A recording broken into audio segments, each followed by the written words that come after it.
Bonjour à tous. Donc voici une petite vidéo de présentation de la gamme de produits de chez Brest-Bates. En l'occurrence aujourd'hui je vais vous parler donc de la gamme Plastibates qui est donc une gamme de plastique sans phtalate pour la fabrication de leur souple. Donc nous allons commencer par parler du premier plastique qui s'appelle donc le Plastibates Low Shore. Qui a une dureté shore de 22, qui est indiqué là sur le bidon, bon, qui a un plastique dit souple, qu'on peut rendre encore plus souple, donc bien évidemment en rajoutant du softener, autrement appelé assouplissant en français, hein, qui permet de réduire la dureté en fait des plastisols. Donc voilà. Ensuite nous avons un plastique moyen, hein, donc le Plastibate Medium Shore avec un indice de dureté de 29. Voilà, donc qui peut correspondre à des applications diverses. Après, je dirais que chacun voit midi à sa porte, hein, donc aller dire qu'un plastique souple est plutôt fait pour des slugs et un plastique dur, donc comme le iShore, justement pour vous le présenter, c'est le troisième plastique de la gamme Plastibase, donc avec une dureté shore de 35. Donc voilà, alors c'est pareil, aller dire que du plastique plus dur est exclusivement réservé au shad, bon bah pour moi c'est vraiment enlever des cordes à son arc, hein, rien n'empêche de faire des shads en plastique souple, voire même extra souple, en rajoutant donc je sais pas 5-10% maximum d'assouplissant dedans. Au-delà, je dirais à partir de 15% de softener dans le plastique low shore, ça commence vraiment à devenir très très mou. Donc vraiment procéder avec comment dire, avec l'assouplissant, avec le softener, par tranche de 3%, 5%, voilà, y aller vraiment tranquillement et puis faire des essais, bien noter tout ça.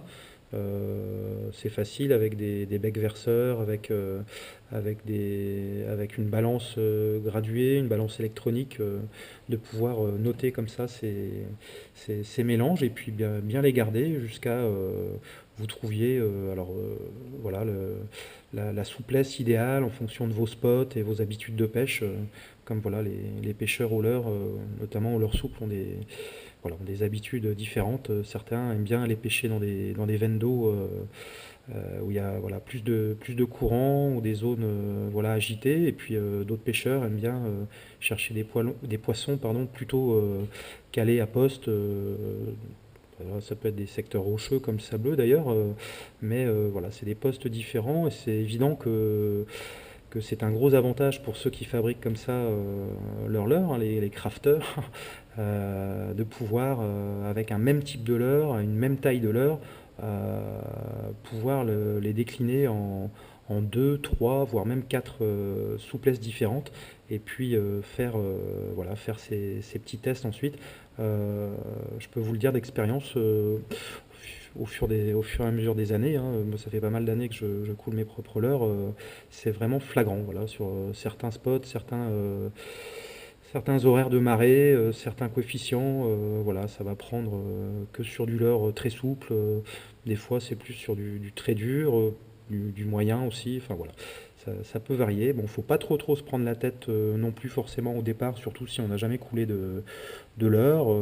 Pourquoi pas tout simplement faire un premier essai avec un bidon de médium ou même du height, en prenant un bidon en plus d'assouplissant. Et puis avec ça, de toute façon, sur le site de la boutique, j'ai mis un petit tableau récapitulatif où il y a tous les pourcentages d'indiqués, de correspondance en fait, au niveau du fait de rajouter du softener dans du high, dans du medium ou dans du low, pour retrouver en fait l'équivalence.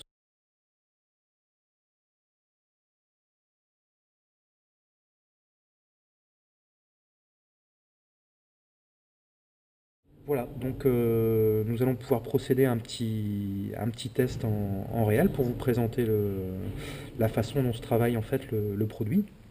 Donc on va prendre par exemple le médium ou bien le low, je sais pas, au choix. Je dirais peu importe, de toute façon, les températures de cuisson vont changer, vont varier légèrement, en sachant que plus on va comment dire, descendre en souplesse, hein, donc plus on va se diriger vers celui-ci, hein, vers l'eau shore, moins il y aura besoin de chauffer en fait, plus ce sera liquide rapidement. Et voilà, c'est tout, il n'y a rien qui change. Après, bon, il y a une notice, on va dire, succincte, limitée par la taille des bidons qui est à l'arrière, voilà, qui insiste vraiment bien sur le fait de devoir mélanger comment dire, son produit avant chaque utilisation pour bien homogénéiser en fait les deux composants. Voilà, et puis je dirais que pour les gens qui n'ont jamais utilisé comme ça de plastisol, j'ai établi une notice vraiment très détaillée, je crois en plus de 4 pages, hein, je ne sais même pas si j'ai pas mis 5 pages, que vous pouvez télécharger sur la boutique bracebaits.com, en bas de chaque fiche produit, ainsi que vous pouvez également consulter la fiche technique, hein, le MSDS en anglais, qui a été traduit récemment, voilà, qui vous parle un petit peu de tout au niveau de la dangerosité, on va dire, du produit. Franchement, c'est un plastisol très très agréable à utiliser, qui fait très très peu de fumée, qui n'est pas agressif. Bon, rien n'empêche de mettre un masque, des gants de sécurité, anti-chaleur, toujours bien se vêtir, c'est-à-dire éviter les shorts et les t-shirts, hein, pour exposer la peau au minimum, on va dire, en cas toujours pareil de risque de projection de plastique sur la peau, ou pire sur le visage ou dans les yeux. Donc c'est pareil, des lunettes de sécurité, c'est pas du tout obsolète. Donc je vous invite à, bien évidemment, même si c'est déjà précisé plusieurs fois dans les notices et sur les bidons, vraiment à se protéger au maximum. Comme on dit, mieux vaut prévenir que guérir. Voilà. Vous trouvez dans le commerce petit peu partout sur internet ce genre de coupe en verre spécial pour le micro-ondes. Surtout ne jamais utiliser de verre classique au micro-ondes, ça vous explosera la figure. Jamais d'objets métalliques dans les micro-ondes. Par exemple, vous avez des moules en aluminium, hors de question d'aller les préchauffer au micro-ondes, hein. Si vous avez besoin de préchauffer légèrement les moules, en général il n'y a pas besoin. Faut mieux utiliser, voilà, un décapeur thermique, voire un sèche-cheveux. Ça, c'est le Water Cooling System de chez Bracebaits. Bon, c'était un petit clin d'œil, un petit brin d'humour. C'est juste tout simplement un petit bac d'eau pour jeter les leurres une fois qu'ils ont été fraîchement démoulés. Comme ça, ils ne sont pas déformés. On les laisse à peu près un quart d'heure dedans. Donc on y reviendra tout à l'heure. Donc ce pot là est de marque Encore. Voilà, je vais leur faire un petit peu de pub parce qu'il n'y en a pas 50 000, hein, des marques comme ça qui proposent des verres de qualité. Celui-ci doit avoir une dizaine d'années, donc vous voyez. Il faut éviter une chose, c'est les grosses différences, pardon, de température, éviter les chocs thermiques. Par exemple, vous avez votre pot avec un plastique chaud, donc en théorie à plus de 150 degrés. N'allez surtout pas mettre ça, je ne sais pas, par exemple l'hiver, sur un endroit très froid, ou enfin bref, ça supporte très très mal. Et il y a eu quelques cas comme ça aux États-Unis de verre, malgré que le verre soit spécial pour le micro-ondes, qui ont comme ça explosé. Donc toujours porter des lunettes, ça mange pas de pain. Voilà, donc ça c'est donc la marque Encore, mais on a aussi la marque Pyrex qui est équivalente et qui est réputée aussi. Donc vous avez le choix. Celui-ci, donc c'est mesure américaine, ça fait 2 cups, donc 2 coupes. En fait, ça correspond à un demi-litre quand on la remplit complètement. Donc, en sachant que plus on va mettre de plastique, plus ça va faire de fumée. Alors celui-ci en fait vraiment très très peu, même s'il en fait comme tous les autres plastiques de toute façon. Certains beaucoup plus, certains beaucoup moins. Pour les besoins là, de la vidéo, on va les remplir directement sur un demi-litre. Comme ça va nous permettre justement de pouvoir prendre le plastique avec cet injecteur là. Je n'ai pas de moule simple, c'est-à-dire qu'on coule par simple gravité comme ça par le dessus. Donc je vais vous montrer comment on peut faire des leurres avec un injecteur, mais enfin avec des moules simples, avec une face plate et donc avec une seule coque, Voilà, ça change rien, il y a juste que le coulage se fait par gravité. Je vous montrerai tout à l'heure une petite astuce pour bien remplir ces moules. Voilà. Donc bah, c'est parti, donc on va prendre, allez, on va prendre le low shore, donc le plastique le plus souple de la gamme. Alors première chose, c'est toujours bien mélanger le bidon. C'est-à-dire que, comme je vous ai dit tout à l'heure, il y a deux composants à l'intérieur.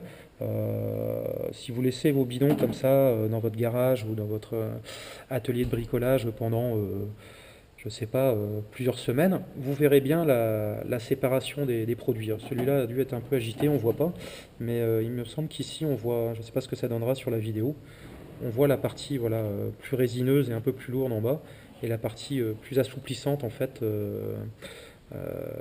Voilà, donc ce sont deux composants qui ont tendance à se séparer, tout comme des résines polyuréthane, par exemple, où c'est bien marqué aussi sur les bidons qu'il faut bien mélanger. Donc pendant une bonne minute, on va comme ça mélanger, bon, pas excessivement, mais enfin quand même énergiquement. Voilà, à peu près une bonne minute, vraiment pour bien mélanger les deux produits. Si c'est pas fait, vous allez récupérer, quand vous allez verser dans votre Pyrex, votre encore, vous allez récupérer la partie la plus souple et vous allez vous retrouver avec des leurres collants. Donc si vous vous retrouvez avec des leurres collants, c'est un bon indice que vos bidons ont été mal mélangés. Voilà. Donc rien de contraignant, voilà, pendant à peu près une minute, on mélange bien. L'autre possibilité, c'est d'ouvrir directement le bidon et puis de prendre par exemple ce genre de petit ustensile métallique. Jamais d'ustensile en bois car ça contient toujours de l'humidité. Donc le plastisol, c'est l'ennemi, comment dire, l'humidité plutôt est l'ennemi du plastisol. Voilà.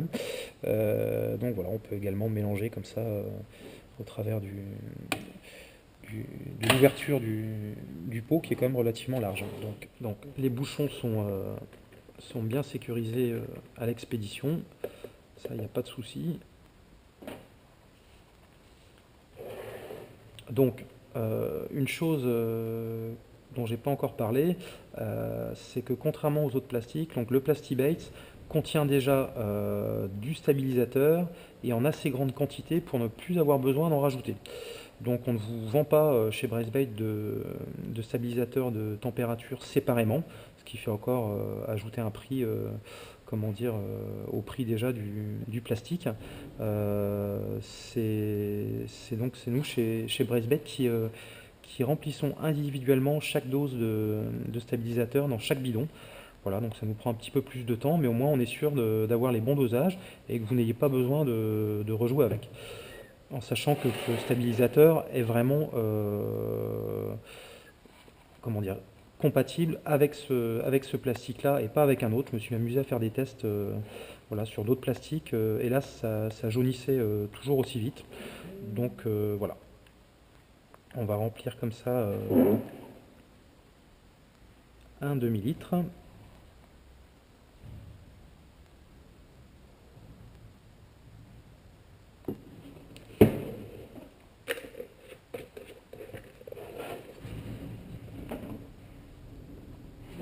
C'est parti. Alors au niveau du micro-ondes, là on a un micro-ondes qui fait de mémoire, puisque c'est pas le mien, c'est celui de mon collègue Lionel. Là.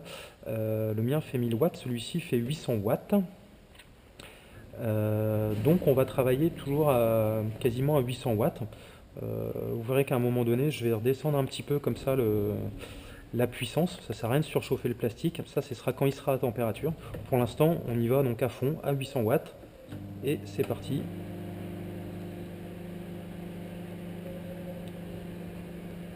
Alors on va pas le chauffer pendant 25 minutes, hein. C'est juste que c'est plus pratique en fait de mettre voilà, la minuterie quasiment à max, puisqu'il suffit juste d'ouvrir la porte ensuite pour couper la chauffe. Donc là avec le Plastibate Low Shore à 800 watts, là pour à peu près un demi-litre, là même c'est exactement un demi-litre. Bon, ça devrait être prêt d'ici 3-4 minutes. Alors quand je dis prêt, c'est-à-dire qu'en fait il sera à peu près à 70% de sa cuisson, mais il ne faudra pas rater cette étape. Hein, au départ, le Plastibate, comme d'autres plastisols, comme vous l'avez vu, a une consistance on va dire laiteuse, hein, il est tout sauf transparent, il est plutôt blanc, blanchâtre. Là, en quelques minutes, là, il va commencer à passer à son stade donc, de gélification, tout en devenant transparent. Voilà. Mais il ne faudra pas encore mélanger à ce moment-là en fait.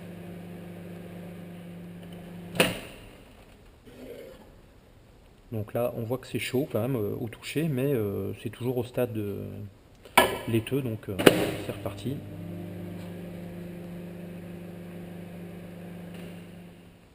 Donc là, ça y est, on a, comment dire, 3-4 minutes là se sont écoulées. On arrive au stade donc de gélification, donc on va pas le remuer plus que ça. On voit bien que le Plastibate bah, est tout sauf liquide, hein. Voilà, il est en phase de gel, hein. Donc surtout pas le mélanger et le remettre en chauffe.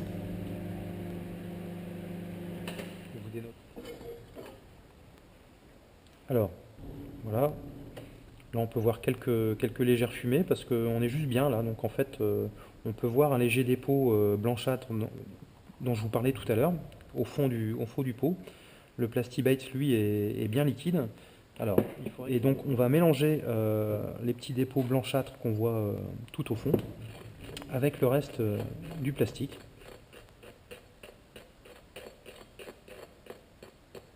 Voilà, on a très peu de bulles, vous voyez, il y a 5-6 bulles qui se battent en duel.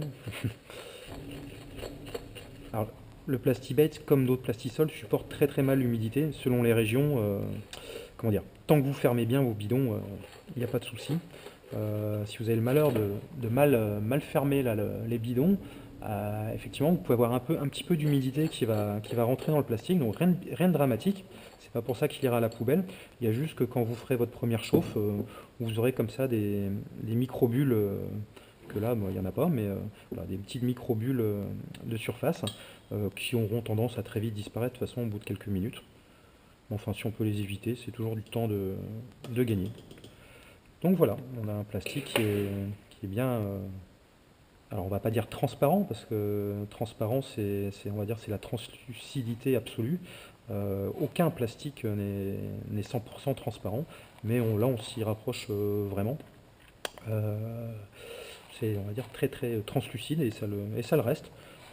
Là, pour un demi-litre, je vais mettre, ça correspond à peu près à 1 gramme hein, de poudre.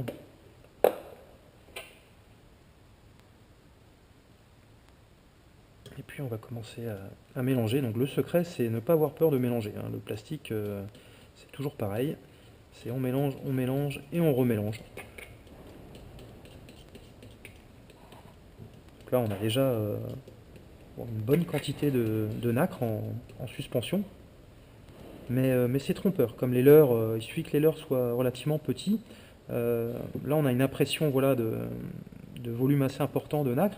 Et on peut être déçu parce qu'en fait, on va se dire, tiens, bah, le leurre, en fait, j'aurais mieux fait d'en rajouter un petit peu. Parce que j'aurais aimé l'avoir plus ou moins brillant. Bon, après, ça dépend des goûts et des couleurs. Je vais en rajouter un petit peu. Moi, j'ai l'habitude, là, avec un demi-litre, de mettre voilà, à peu près 2 grammes.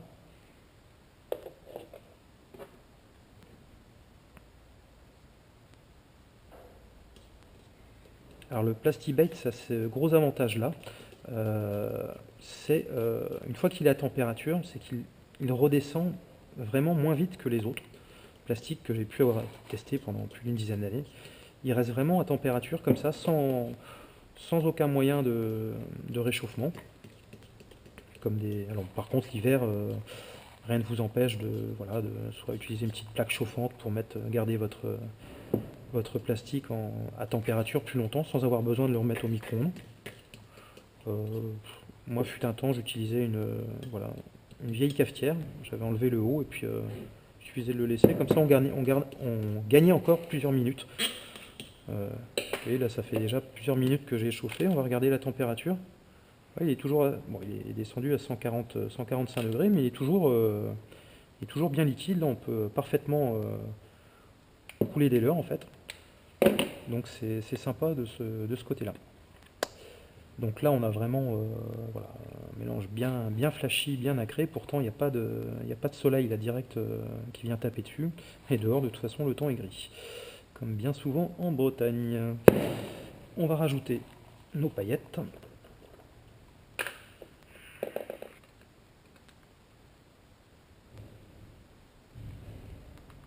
Voilà, c'est pareil, on va mettre à peu près 2 petites cuillerées là. Hop, voilà. Donc, vous voyez, quand vous avez le plastique là qui commence à coller, vous pouvez l'enlever, le mettre de côté. Tant que vous n'êtes pas sur tant que vous n'avez pas de papier ou de plaque de bois, voilà, là sur du stratifié comme ça, là ça colle pas. Le top, ce serait d'avoir évidemment de l'alu ou quelque chose comme ça, mais ça coûte beaucoup plus cher, donc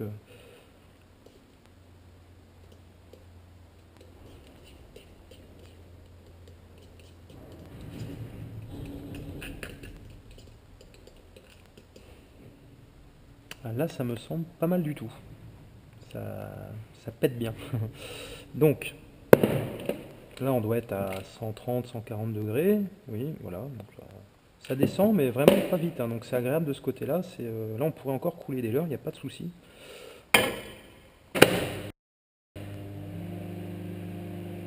Alors une fois que c'est prêt comme ça, surtout ne pas chauffer pendant 1 minute, c'est vraiment par tranche de 15 secondes ou 30 secondes grand maximum, quoi. Et même d'ailleurs on peut voilà, descendre un petit peu, mettre la puissance équivalent on va dire de 700 watts. Quand c'est comme ça déjà à température, ça remonte très très vite en fait le Plastibate.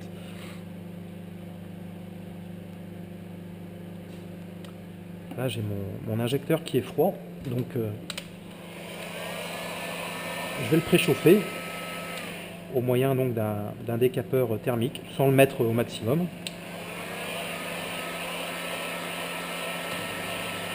Et sans oublier donc le Plastibate qui chauffe. Et on va...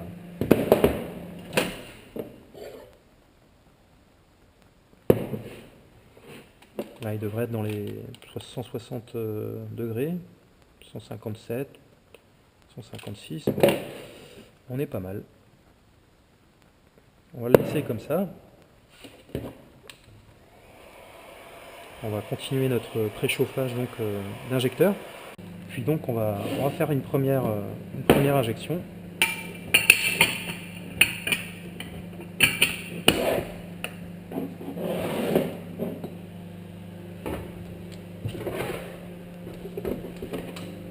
Voilà, donc on va bien sécuriser le moule.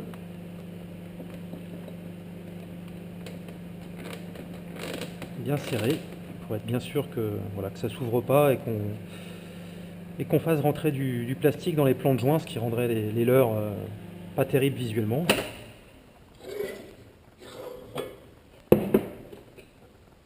On va enlever le plastique qui est sec, on le remettra plus tard. Voilà. Alors là, comme on a mis quand même pas mal de paillettes, on va touiller un petit peu pour les redécoller du fond, sans le faire de trop non plus, parce qu'après on fait rentrer des bulles d'air inutilement dans le mélange. Là on a vraiment quelque chose d'ultra fluide, comme de l'eau, presque. Et on a une température, comme indiqué sur les notices, d'à peu près voilà, 150, 155 degrés, ça suffit largement.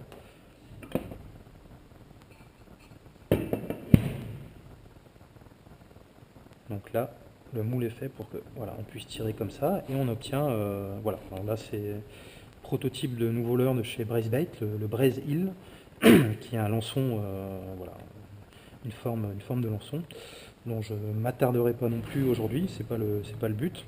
Donc on va les mettre à curer comme ça dans l'eau. Voilà. Donc, si vous appuyez, vous allez voir comme le Plastibate c'est relativement dense, il va avoir tendance comme ça à couler au fond. Si vous y allez tranquillement, ça reste bien à plat comme ça à la surface de l'eau. Et on va laisser les leurres comme ça un quart d'heure. Ça sert à rien de laisser plus. Bon, si ça brille pas, moi je comprends plus rien. Donc nous sommes à la deuxième chauffe.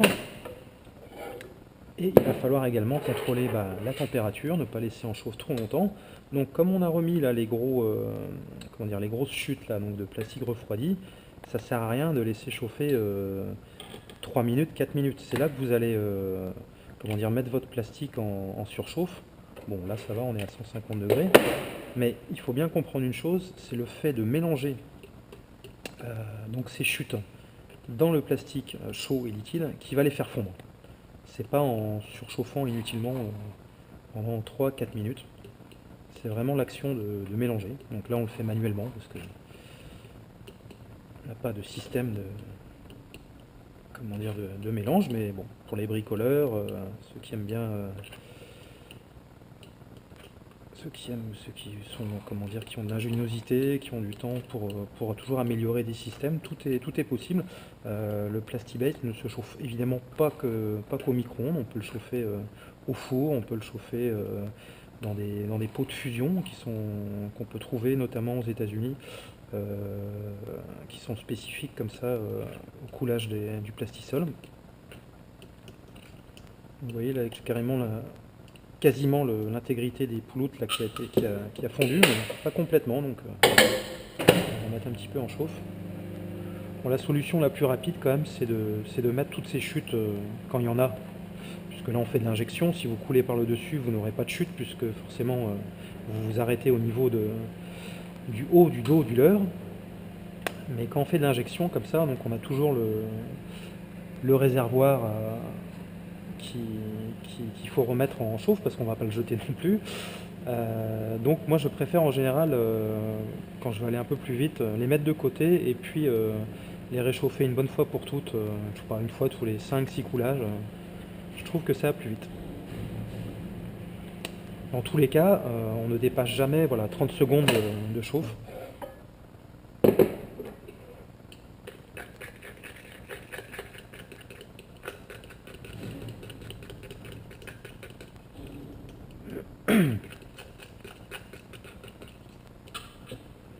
Voilà, bah écoutez, là je pense qu'on est, comment dire, on est pas mal, hein. À l'œil là on voit bien que c'est fluide, on doit être à 150, voilà, 155.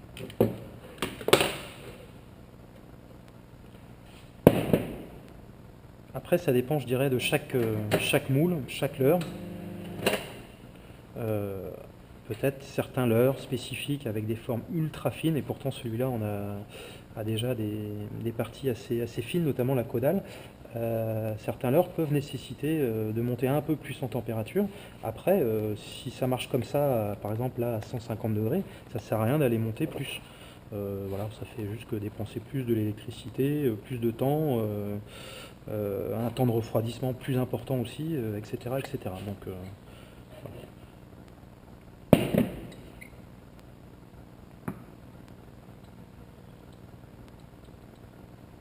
Les 2-3 petites bulles qui vont remonter, voilà. Et donc on peut aspirer le plastique sans tout prendre, hein, parce que voilà, il y a toujours quelques petites bulles en surface. Quand on est un peu maniaque, enfin qu'on veut vraiment avoir des leurres super propres, sans bulles, sans rien du tout. Voilà, on appuie, ça y est, c'est déjà rempli. On ne force jamais, c'est là qu'il suffit que, bon là, avec cet injecteur là, il est vraiment ultra sécurisé. Et vous avez sur le marché des injecteurs avec des buses coniques auxquelles je n'accorde vraiment aucune confiance. Et il suffit que ça glisse ou quoi que ce soit, si vous êtes à appuyer comme un sauvage, c'est là qu'il peut y avoir des risques de projection de plastique chaud. Alors que là, franchement, moi j'appuie là à peine, hein, c'est juste pour garder la pression. Et à ce jour, je n'ai jamais eu encore d'accident, mais bon. Voilà.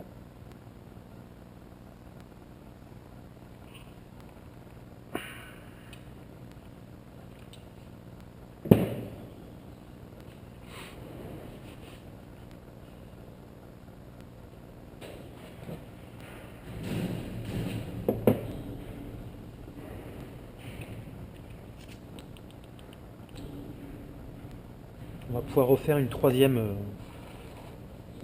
série, comme ça nous fera 3 leurres 3 x 3 9, voilà, ça fera 3 petits leurres différents qui seront ensuite peints, comment dire, au marqueur en fait, tout simplement.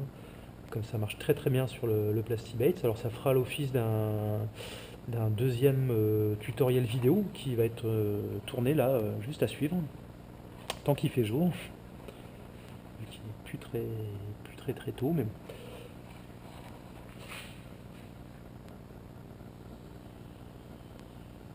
C'est presque bon. La bonne indication, c'est que on voit là au milieu, là, on voit du plastique là qui est beaucoup plus, comment dire, plus brillant que le reste. Ça veut dire qu'il est encore en fait liquide. Donc c'est trop tôt pour démouler.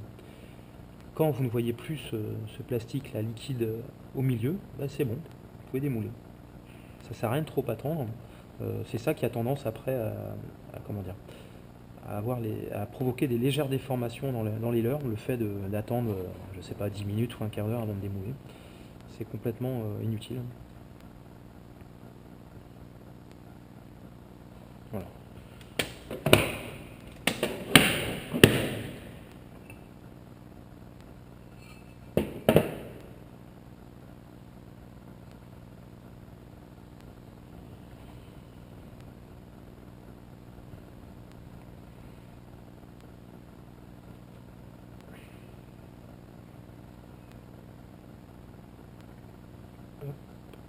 Voilà, on va les garder bien droit.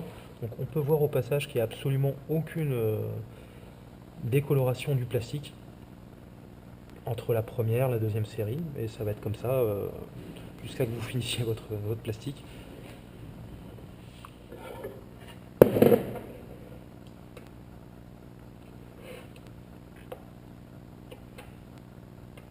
Donc toujours pareil, on mélange et on remélange. Il n'y a que comme ça que les grumeaux, plutôt les chutes de plastique, de Plastibate se fondent.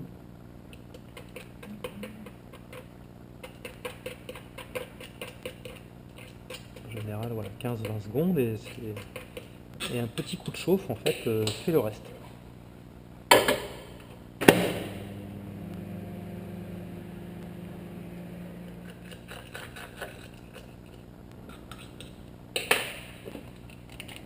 Normalement on doit être à 170, oui.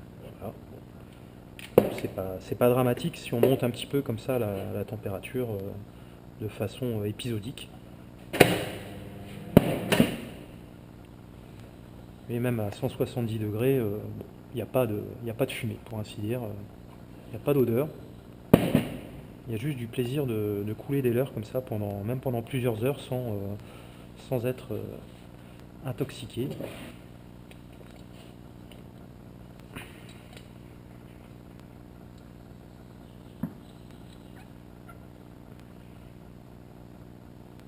Là, on a une petite bulle d'air, en général 2 ou 3, qui remontent à la surface. Et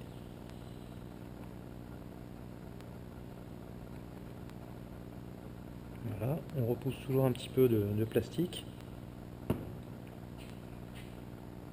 Et sans attendre, on injecte. Voilà, ça y est.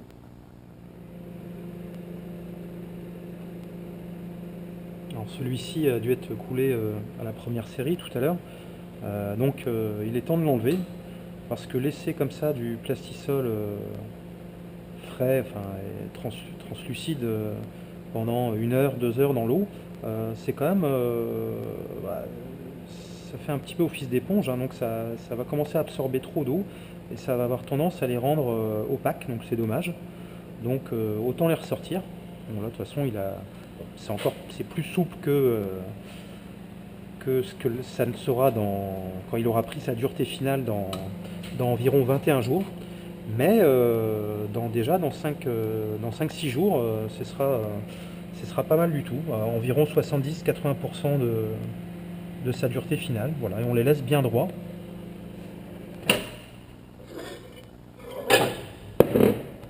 Donc là, vous voyez, ça chauffe vite, faut pas rater le coche non plus. Alors, on est déjà remonté encore à 175.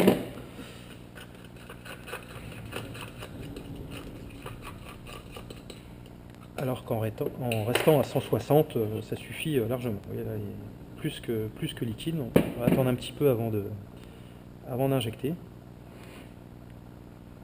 Et je vais revenir là sur les leurres. Donc on va récupérer les leurres qu'on avait coulés déjà tout à l'heure, là, qui étaient ceux-là, les premiers.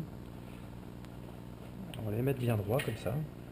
Donc moi j'utilise de l'essuie-tout parce que ça permet voilà, d'absorber l'eau très vite. Donc voilà, ils vont sécher très vite comme on va les peindre au marqueur juste après. Par contre après pour la conservation, une fois qu'ils vont être peints au marqueur, il va falloir les laisser plusieurs jours en phase de cure comme ça, bien droit, que ce soit des shades ou des voilà, n'importe quelle leurre, pour ne pas les déformer, pour qu'ils durcissent tranquillement.